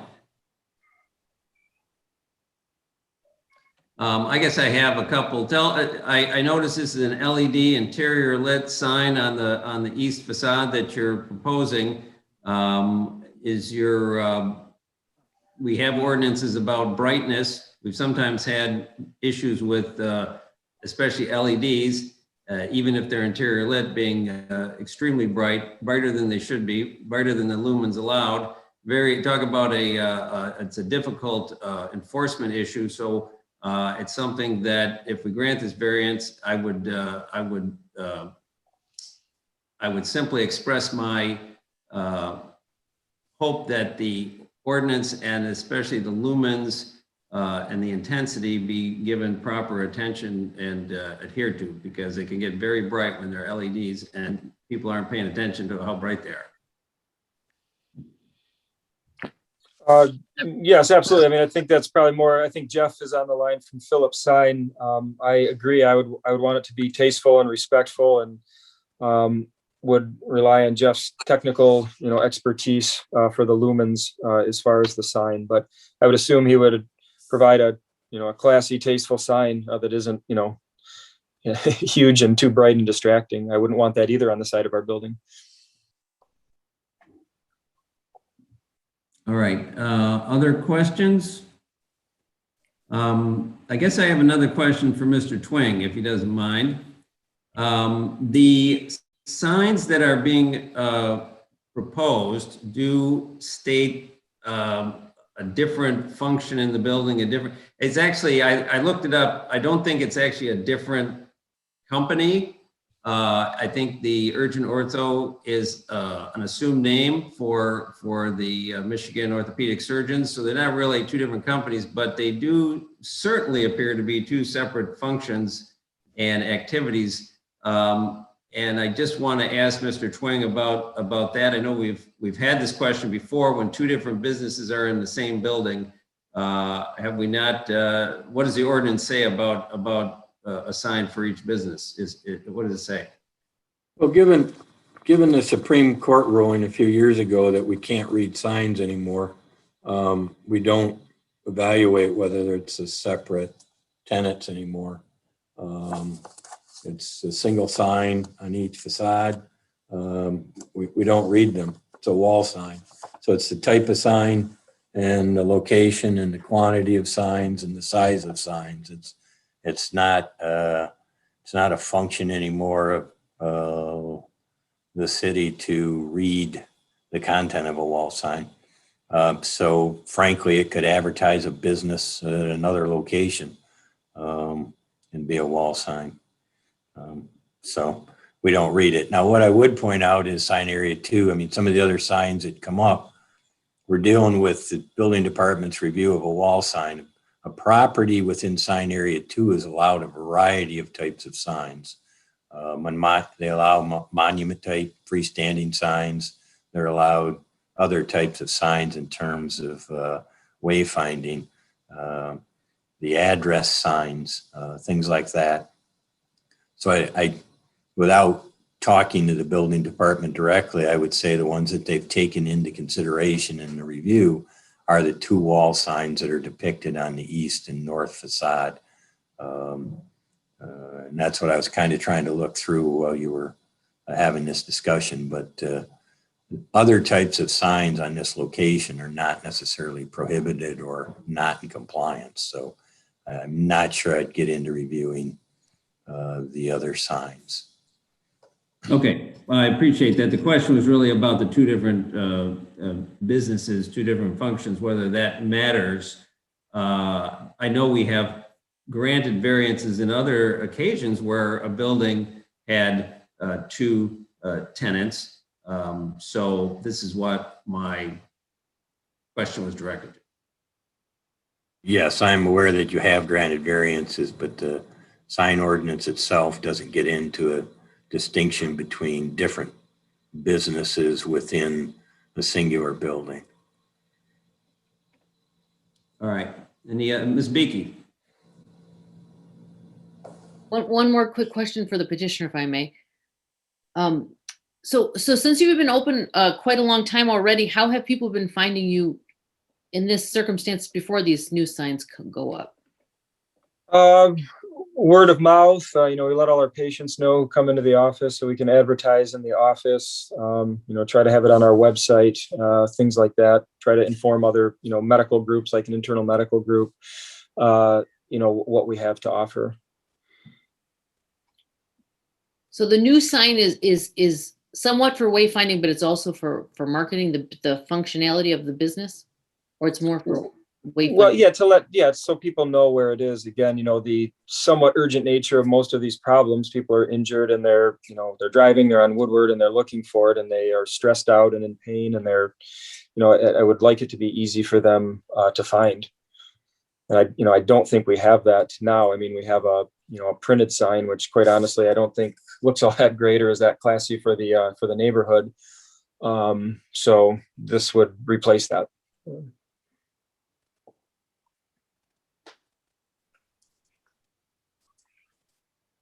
Can I chime in with a few things? This is Jeff Ham with Phillips Sign and Lighting. And where are you from? Jeff Ham, I'm with Phillips Sign and Lighting. I'm from Shelby Township. Okay, certainly, go ahead. Just to reiterate some points, the current signage, like I said, is all vinyl signage that's just placed right on the windows. The wayfinding signage that you had showed us that you brought up when you shared the screen to show where the parking was for the entrance for the urgent ortho is a non-illuminated sign. At nighttime, this would be the only illuminated sign attached to the building. Like the doctor said, this would, because of the urgent nature there should be some kind of beacon for them to be able to see to get the help that they need since they're in that position. All right, thank you. Any questions for Mr. Ham from the panel? Can I address one more thing? Sorry, I don't mean to interrupt. You asked about the LED lights with that. Phillips Sign and Lighting, we have done so many businesses and respect the city of Royal Oak. And we always fall within the lumens required by the city. Regardless of where we are, we've been around so long, we have such good relationships with the cities that we would never do anything to jeopardize that. So I just wanted to be able to, you had mentioned that before, so we would definitely comply with the minimum lumens. All right, thank you. We appreciate that. Other comments or questions for the petitioners? All right, let's bring our discussion back to the panel between the four of us. And are there comments, thought-provoking comments from the commissioners to move this along?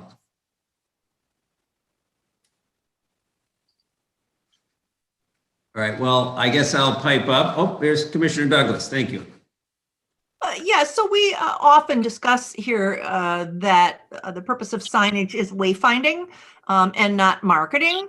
And while I sort of think that in their hearts of hearts, they intend this to be marketing related, and yet I feel like it is genuinely wayfinding. If you're coming down Woodward, coming south on Woodward or going north and looking across the street, especially as he points out at night, I do think that the signage that is proposed will contribute to the ability of somebody who's looking for this establishment to find it. So although often we as a body are very reluctant to allow signage that we perceive to be marketing oriented, I think this is a case that is justified. And do you have any comments, Commissioner Douglas, about the extent of that? Because what we have is a couple of requests. One is on the brick structure to the east. The Woodward is an electrified sign, and then there's a request for an additional vinyl sign on the windows on the north side. I just want to clarify what your comments spoke to. I support both of those. All right. Other comments, Ms. Beakey? Again, the signage is always a challenging one because sometimes the aesthetic is appreciated as far as things go. On this one, if I'm understanding correctly, the original signs are within the appropriate size. And this is an addition of this new business, new function, which I agree with Commissioner Douglas for wayfinding. It's important to have it called out. And I'm okay with the way it's called out. I'm even okay with the scale in comparison to the scale of the other signage. I wonder, we just did a temporary variance, and if this makes any sense whatsoever, that when it would be time to update these signs, that they would bring the two signs into compliance, especially on the sides where it's vinyl. I agree that the lit sign, especially for the after hours business on the brick, makes sense. Because what I'm seeing here is the signage proposed on the non-lit side, the vinyl sides, is the right scale given the scale of the other business sign. But in the scheme of things, if those signs were updated at some point, the two signs could be modified to come within the scale size-wise that is within the requirements. I know that's my thought, but in general, I'm inclined to approve the request. Mr. Gantina. So I agree with the wayfinding comments on the east facade signage. I think it's important and will enhance the building and people's ability to find the service that they're providing. I do have a little bit of reservation about the additional vinyl sign on the north side. From a wayfinding perspective, I think that's a side street. The visibility is really from Woodward primarily, whether you're going north or southbound. So from a wayfinding perspective, I think that east facade satisfies that, which calls me to question, whether the relief is really necessary for that sign on the north side, because I'm not sure that that signage is necessary. As you turn into that street, if I understood correctly, the wayfinding for the parking does indicate the urgent ortho sign. So there is, some additional wayfinding assistance off of Woodward. That would be my only comment. That I'm in support of it. I'm just questioning whether that north sign needs to be there. Well, I'll comment. I'm in conformance with your thinking, Mr. Gantina, because I've been there, and indeed, not only that, there's also signage on the vestibule, the glass vestibule, which directs people, here's where you go in for the urgent ortho. So there is, and there's the post sign. So, and if you're coming down Woodward, you're going to see Michigan Orthopedic Surgeons. That's a pretty good indication that there's some orthopedic surgeons in here who might be able to help you in a pinch. So I do think that the north vinyl sign is not necessary for wayfinding. I do agree with the comments about the electrified sign on Woodward. I think that would be appropriate variance to give here when it is an urgent care facility. So that's my thinking as well. And any other comments? Commissioner Douglas. No, I do think I'll disagree, but not stridently so. That if you're driving south on Woodward at speed and looking for the urgent ortho place, by the time you see the lighted sign on the east facade, you're already past the building. Whereas if you're coming from the north, then you will see, if we allow the sign on the north side, you'll see it and be able to turn right there onto Merrill Street rather than going by, looking to your right and seeing the lighted sign and going, I just passed it. So that's why I support both signs on both sides. Again, not stridently married to that, certainly interested in other commissioners' opinions, but I do support the sign on the north side. All right, any other comments?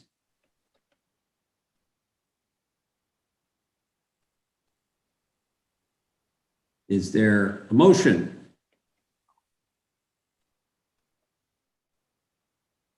And I'll make a comment before we go there. If we were to grant the variance for another vinyl sign on the north side, I myself would be in favor of requiring the petitioner to take the metal white sign off that they have on there with the surgeon's name on it. It's would constitute clutter in my view. And if we're granting a variance, I think that would be a reasonable condition myself.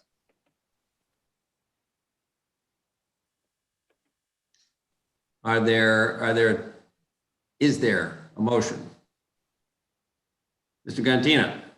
So I will move to grant the variance for the signage as proposed on the east facade, deny the variance for the signage proposed on the north facade, and actually just leave it at that. All right, is there a second?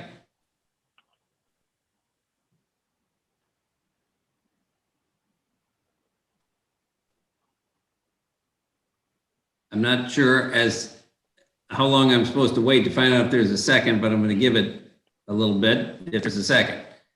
And if there is no second, then I'm going to hope there's going to be another motion. All right. I don't hear a second. So I think Mr. Twing or Mr. Liss, I see a hand up there. Commissioner Douglas. I'm going to break this into two parts.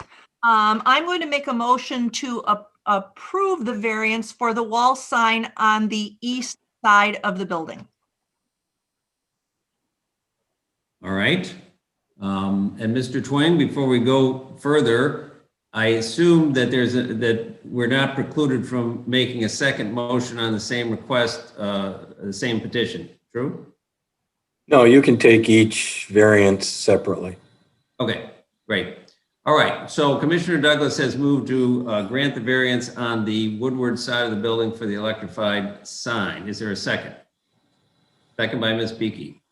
Is there discussion on this? All right, seeing none, I'm going to call for the vote.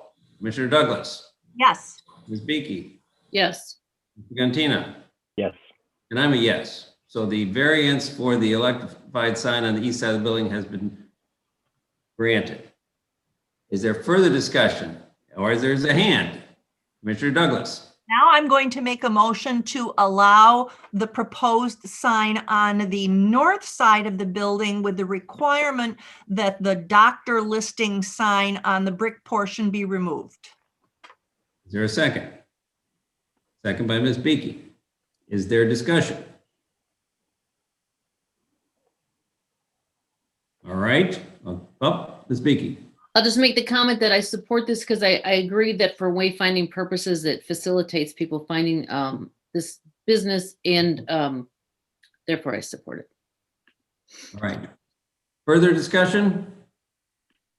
All right, I'll call for the vote. Commissioner Douglas, Yes. Ms. Beakey, Yes. Mr. Gantina, Yes. and I'm a yes.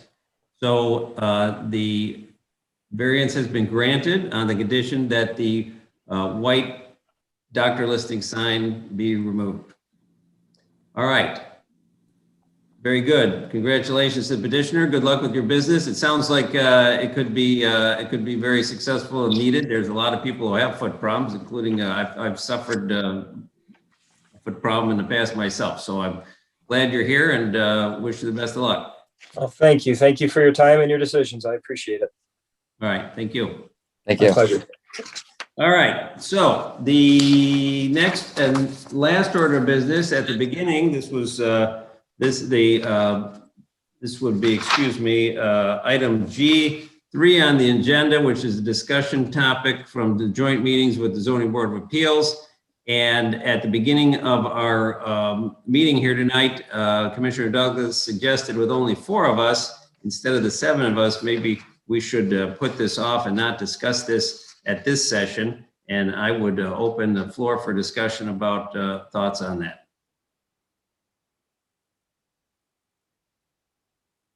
Well, Commissioner Douglas. Oh, thank you. So I want to thank Mr. Twing and staff for putting together the informal poll that we had requested at our previous meeting. But I do think that missing 2 out of 7 of the commissioners' opinions does not make it an effective tool. And so I guess I would like to see us postpone this discussion until the other 2 commissioners, Mayor Fournier and Mr. Curtis, have a chance to complete this informal poll, and B, until all 7 of us are present. And I would just say for the record, there's also a Mr. Klooster involved. But he did reply to the poll. Oh, but he's not here to talk about it. Right. That's, yeah. It was my understanding that was your concern, is that this requires a robust discussion with all of the viewpoints, and we wouldn't be able to have that. Right. All right. Well, my thought is similar, although yeah, I suppose that's the right thing to do. So I feel the same way. Although I want to talk about it, but I'm eager to do so as well. any other comments? Ms. Beakey. I just wanted to say, I agree that we should postpone the discussion, and as I think I sent in my email that I sent directly to Tim, that I want to comment that I think all of the research that has also gone into even trying to articulate these different questions, as well as some of the other supporting documents we've reviewed in the last year or 2 on these different issues, all of that I think is very good and will be supportive in this whole master planning process, no matter which way we decide to untangle or to address some of these different topics. In the meantime, we're waiting till the master planning. I do think all of this work rolls into that, so I think it's valuable. But I agree as far as postponing the discussion. Mr. Gantina, any thoughts on that? I'm in full agreement as well. I think I, would like to give everyone an opportunity to be a part of the discussion, and if additional time for a couple of members to complete the poll helps them, then certainly I'm in support of that. So agree with postponing this until we can get the whole group together to discuss it. So I would make that motion. All right, second from Ms. Beaky. All right, the motion is to postpone the discussion of item G3 until next month at least. Okay. Commissioner Douglas, Yes. Ms. Beaky, Yes. Mr. Cantina, Yes. and I'm a yes. So we're going to postpone that discussion until at least next month, and hopefully people are back. And Mr. Twing, would you hound Messrs. Fournier and Curtis until they reply? Mm-hmm. Nothing better than hounding the mayor. I thought you might enjoy that. All right, before we adjourn, I should have added this to the, I want to place something on the record here because the record includes a couple of documents having to do with the legal opinion about the propensity, or I should say the discretion of the Planning Commission to require seals of various types for the site plans. And those have made part of the record. I just want to place on the record that my opinion about this is that the code at 770-101 for PUDs, planned unit developments, permits that conditions may be required. So I just for the record, I want to say I do not believe that the legal memo that was placed on the record actually has any relevance to a planned unit development condition, but I defer to our learned attorneys and planning directors, but I did want to place that on the record. So that leaves only the adjournment. We have an acclamation that I could take a vote, but we have an acclamation that the meeting shall be adjourned. Yes. Okay, all in favor? Very good. Thank you, everyone. Anything else? All right, thank you very much. It was a good meeting. Appreciate all your hard work. Thank you very much. We'll see you next time. Have a good evening, everyone. You too.